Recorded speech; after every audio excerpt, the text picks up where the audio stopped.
Hey, I'm ElusiveKev, Misano. Welcome back to MotoGP 17 and the Manager career, as we've just got 10 weeks left of the season, but we've still got 6 races to go, beginning with a visit to the Misano World Circuit Marco Simoncelli and the San Marino Grand Prix. So here we are in Italy, but just like Imola was to the F1 calendar, this is what Misano is to the MotoGP calendar, being the San Marino Grand Prix, and it's a very challenging circuit. It's a bit tight and twisty in this first section, and it really does open up in the second half of the lap, and that's the second lap where MacDonald is going to be much stronger, I feel, as we've seen in the past, than his opponents. In this first section, it's all about holding on, being gentle with the brakes, maintaining the rhythm through this section. As you short shift up to second there, and then have a good run down this long back straight. They're all kind of bendy, the straights here, probably don't start finish straight though. And now we've got, that's the top heaviest braking zone on the calendar, on the circuit I mean. One of the heaviest on the calendar as well. And that hairpin, you can take some multiple lines as well through here. Now into the section where Connect, we've seen in the past, is especially strong, into that double right. And then another straight here for the fast sweepers. Incredible on a motorbike. They take these with the speed. It's almost 140 miles per hour flat out. Moto3 bikes, and down to third gear for the final right. All got on the power slightly earlier with the MacDonald, and then all going very wide into the hairpin. Again, another passing zone we've got to look out for. In the final 2 corners, you're just chucking a bike at an apex here. This final corner, very deceiving as well. You can carry more speed into it than you think. You're still running slightly wide on the exit though, not a good run going on to this front stretch, and a 47.2. Probably need to be around a 45, I think, to be right up there. So check out the session info and skip the time. Actually not too bad. Look at that, he's still on the first pages, MacDonald. And his best qualifying for, wow, the total opposite of Silverstone. He's on the 4th row alongside Otel, and Bastianini rounds out the top 10. He's having all Italian 3rd row. McPhee in 6th, Martin in 5th, Bulliger 4th. Mir on the front row alongside Finati. Got pipped to pole this time by Kennett by 47 thousandths of a second, and it's best Mahindras Dale Porter in 20th, best Persia Kornfeld in 18th. Now teammate Kumar qualified in 26th, separating Bo and Herrera on that 9th row, so good qualifying for the Elusive twins, but can they carry on that form in the race? As here we are looking at the grid of a happy grid. And it's like as there is like still on the second page, a good return to form for him, but he's knocked down Rodrigo to the 5th row alongside Nuruddin and Loy Alert, who's right in our wheel tracks at the start. Got to look out into that first corner. As looking at the 9th row, there is Magnum in between Bo and Herrera as well. Hello. Is that Rodrigo hitting us on the formation? That don't do that in the first corners. There's Finish Patrick right at the back. Everything ready to start at Misano, and the riders really focusing, because making a strong start is key here. You don't want to lose places at that initial chicane. You can see all the front row starters a bit fidgety at the start here. Will they be going into the first corner as we wait for the light spare and go out for the 6th lap race? A decent start from MacDonald down the inside, but it looks like his fellow 4th row starters also had a decent one. Going side by side, 3 wide into the first corner, but MacDonald wins out, goes into the top 10, almost into the back of Di Gian Antonio. He's now behind Mugello, who goes down the inside of the Italian, and so does MacDonald, following through. As well, gets into the back of Mugello, no, he's down. Once again, MacDonald might be a point for fixture. The stewards when he pushes wide Hotel, aggressive move, and Loy's one out of all of this. He's up to 8th. Loy Alert from the 5th row. Fantastic start for the Leopard rider. So MacDonald goes slightly wide into the hairpin. Well, he's got a decent run out of it as Loy's now dropped back outside of the top 10 as MacDonald follows Bastianini and Di Giannantonio through. And whoa, Loy coming back round the outside though. MacDonald runs wide. Not expecting that from the Belgian. He's down to 12. And then looks like the German took advantage of all of that to get up into 10th and back into the top 10 for the KTM rider. As now here we go into the first fast right. Martin battling Bulega for third. Where have you heard that before? Used every race, isn't it? In the second half of the season, an Italian back on form. Good to see. Of course, they're battling in the championship as well. Oh, MacDonald sliding the rear end out the hairpin. And in the penultimate corner, he's got a fantastic run on Loy. Round the outside, will he? Don't want to be on the outside in the final corner. MacDonald makes it work though. Fantastic move. As he's in 11th. He hasn't made up many positions on that opening lap after his clash with the Sky Tower rider. Once again, I think MacDonald's going to be in the stewards room at the end of this race as he uses all the curve to get past Bastianini. Looking around the outside of the German. He's got now the inside for the tight right. Watch out, Otto. Or Otel. You know what MacDonald does into this corner, which is run wide in the end, it looks like. So he's back down to 11th. Very sloppy beginning here for the Scot. Definitely got the pace round here though. Now he's got some slipstream. And it looks like Bastianini's looking to make a move on Otel. And MacDonald's looking to make a move on both of them. Oh, hugs that apex. And it's like Bastianini's got to run out of the hairpin as he know. MacDonald up into 9th. You can see McPhee battling with that Di Giannantonio in front. Let's row into that right-hander. Here comes the German back by. Once again, it's just like Silverstone, they're swapping places. Like it's underwear here. He's looking down the inside of the German RB9, looking around the outside into the second right. That slipstream working out beautifully. Those fast corners. It goes wide into the third right-hander, now into the fourth, the hairpin. Hugging that apex. Nicely done by MacDonald as Finati's back up into third ahead of Antonetti. He's having a race, isn't he? And once again, MacDonald look around the outside into the final corner. But Di Giannantonio, he's not like Loy. Doing a bit more of a fight. Is he trying to nip down the inside of McPhee? But that's cost him going towards the start-finish line for the third time. Here's MacDonald up into 8th, is it? No, Bastianini's coming back. He just holds on. Into the left and into the right. Oh, that was a bit of a cut-off on Di Giannantonio. I think MacDonald had enough though. Almost into the back of McPhee. He's going to the tight right. The two Scots going side by side into the next right. MacDonald's got the inside line for the left though. But what follows is a long straight. As McPhee will be in the slipstream, even though MacDonald's now up into 7th. We're going to defend that inside as Guevara is down. Oh, disappointment for this Spaniard. And the poor run it looks like. MacDonald breaks himself, and here comes the German from nowhere. McPhee's lost out. I thought MacDonald would be the one losing out of the slipstream, but it just turns out it's McPhee. Looking down the inside of the... MacDonald being so bashful. Once again, forcing his way by. He wants to catch up to that top 6 who have got a big gap now on this train.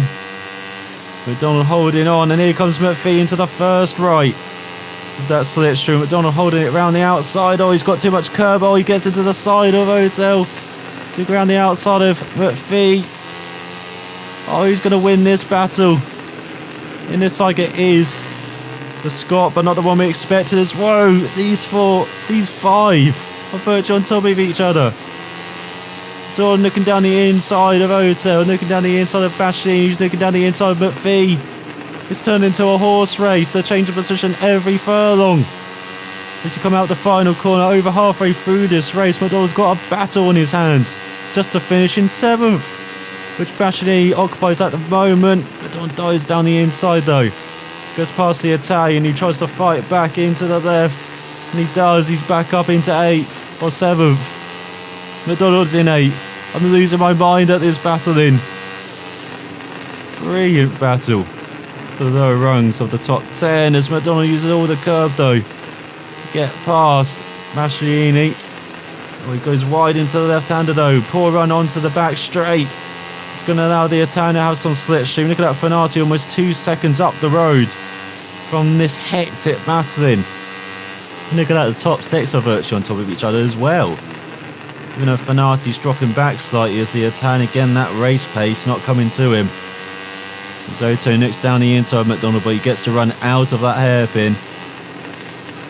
Now it's the right-handers. Here comes McPhee. MacDonald might have seen that. It's gone slightly wide. That's allowed Otel back by. Is he ever going to be free of despair?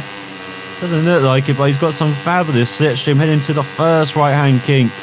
And takes back 7th. As he finally broken them. As he goes into the second right again, flat out. And almost breaking immediately. For the third right, down to second gear. Beautiful apex hit there, and down to first for the hairpin.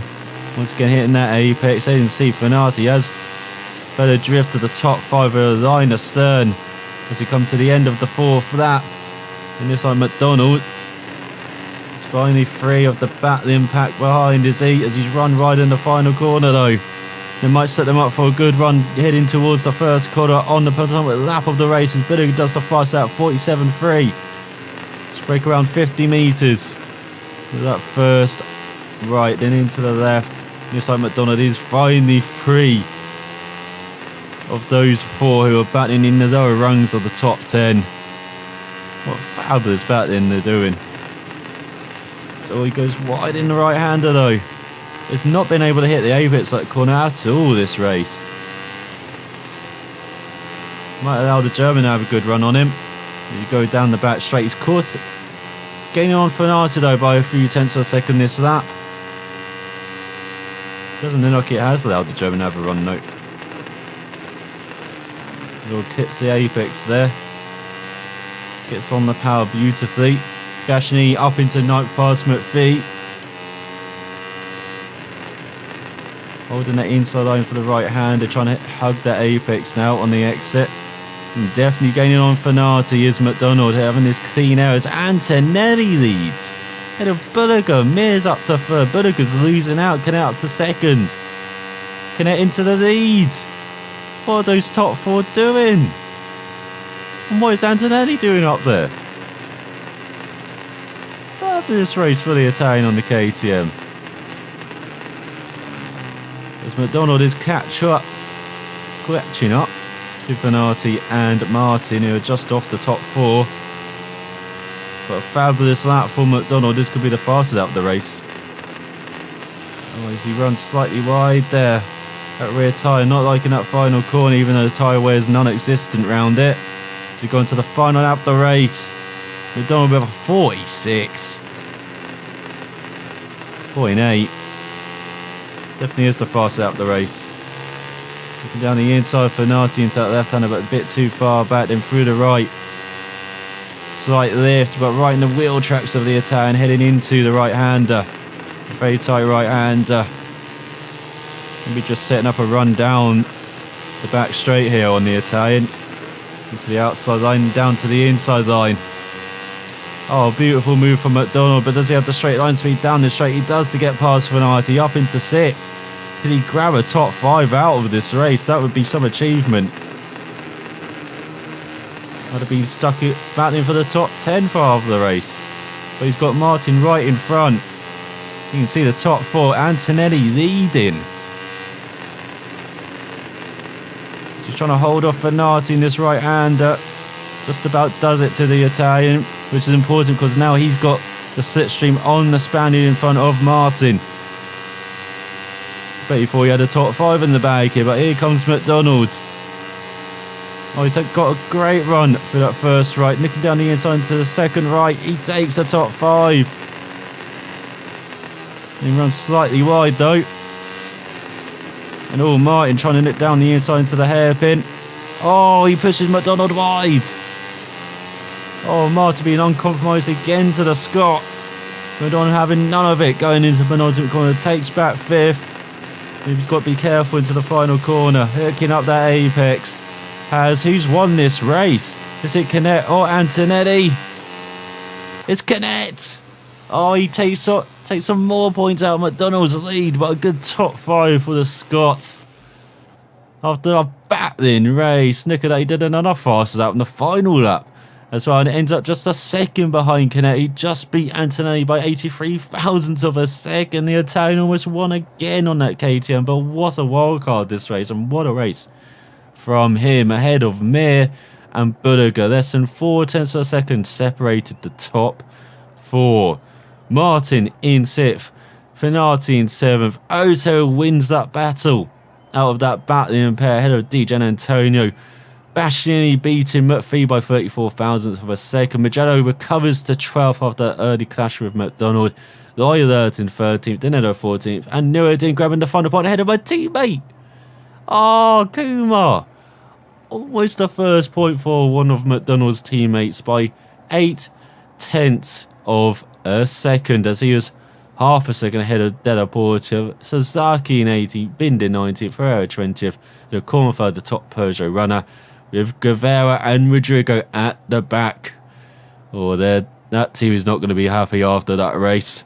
That race flew by, and MacDonald's comfortable championship lead has been eroded in these last couple of races. Canet just 7 points back now of the Scot, with Mir 49 points back, less than 2 race wins behind. Budiger in 4th, building a gap to Martin. Now it's 12 points over the Spaniard, who rounds out the top 5. Ota rounds out the top 10 by 6 points ahead of Bastianini. DJ and Antonio in 12th. Looking further down, Kumar's now the best non-point scorer in the championship, in 22nd in the table, with Della Porta behind him in 23rd ahead of Cornfeld and Herrera. We finished Patrick at the back. As the new constructors stands now, Honda has a comfortable lead over Mahindra over a race win. Remember when Mahindra led that constructor stands just a couple of races ago? It really has changed in the riders and constructor standards these last couple of races, as they lead Mahindra by 26 points now, does Honda, with KTM 84 points back and Peugeot yet to score. So another weekend week out where MacDonald didn't quite get what he wanted, but the team definitely got what they wanted. 2 race objectives achieved and fantastic amount of points and reputation earned for the totals. Well, for Kumar, look at that, improving again in the race from 26th to 16th. Just in the last race I was talking about how I wanted a team that score points. Well, you almost did it in Misano. So close, but so far for the Indian. And for MacDonald, a solid top 5 after a battling race, as he improves his braking and cornering, while Kumar improves his body position. As you can see, lots of credits and reputation earned. And we end the episode with another activity or test. You can either do an agreement with an airline to incur no management costs for the next race transfer. You can go to the coach, improve the abs and back muscles of a rider, improve their cornering ability by 20% in the next race. Do a TV program to improve our reputation bonus in the next race by 100%.